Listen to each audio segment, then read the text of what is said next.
America ने शनिवार को यमन के हूती विद्रोहियों के कब्जे वाली राजधानी पर बड़ा हमला किया। इस हमले से कुछ घंटे पहले हूती विद्रोहियों ने एक मिसाइल के जरिए इजरायल के वाणिज्यिक केंद्र तेल अवीव पर अटैक किया था, जिसमें 16 लोग घायल हो गए थे। 2 दिनों में यह हूती विद्रोहियों की ओर से दूसरी बार हुआ हमला है। अमेरिकी सेंट्रल कमांड ने एक बयान जारी कर बताया कि उन्होंने हमलों में विद्रोहियों के मिसाइल भंडारण केंद्र और कमांड और कंट्रोल फैसिलिटी को निशाना बनाया।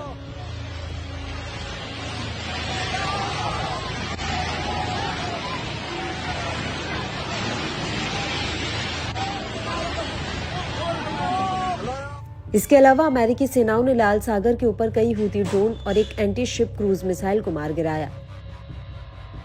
इससे पहले हूती विद्रोहियों के अल मसीरा टीवी चैनल ने बताया कि सना के अतान जिले में हमला किया गया और इसके लिए पश्चिमी सेनाओं को दोषी ठहराया गया।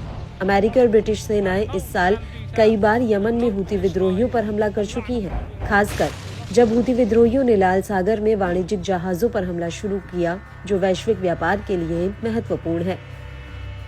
अब हूती विद्रोहियों ने शनिवार को इजरायल पर किए गए हमले की जिम्मेदारी ली और कहा कि उन्होंने इजरायली दुश्मन के एक सैन्य ठिकाने को निशाना बनाया है। इजरायली सेना ने कहा कि मिसाइल को तबाह करने का प्रयास असफल रहा, जिससे निवासियों को अपने घर खाली करने पड़े।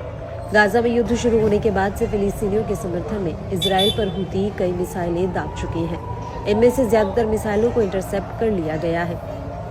इजरायली सेना ने बताया कि शनिवार तड़के 4 बजे रॉकेट के गिरने से कुछ देर पहले हवाई हमले के सायरन बजे और लोग आश्रय गृहों की ओर भागे, जिसके बाद 16 मामूली रूप से घायल हो गए।